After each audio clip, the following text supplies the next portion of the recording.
বিড়াল আবার সবজি খায় নাকি? আমার কাছে অনেকেরই একটা কমন কোয়েশ্চেন ছিল, পুতুল কি খায়? তো যখনই আমি অ্যান্সার করতাম ওকে মাংস সিদ্ধ করে খাওয়াই আর মাঝে মাঝে একটু সবজি দেই।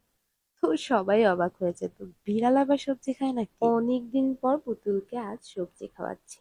তো ভাবলাম তোমাদের জন্য একটা ভিডিও করে ফেলি। আমি ওকে সবসময় চিকেনটা ভালোভাবে বয়েল করে খেতে দেই, আর চিকেন স্টু মানে চিকেন সিদ্ধ করা যে পানিটা ওইটা ওকে খেতে দেই। আর সপ্তাহে 1-2 দিন ওকে আমি ভেজিটেবলস দেই, যেমন ধরো মিষ্টি কুমড়ো, গাজর, আলু আর ব্রোকলিও দেয়া যায়। মাংসের সাথেই সবগুলো ভেজিটেবলস একসাথে দিয়ে একটু বেশি পরিমাণে পানি দিয়ে তারপরে এটাকে ভালোভাবে বয়েল করি।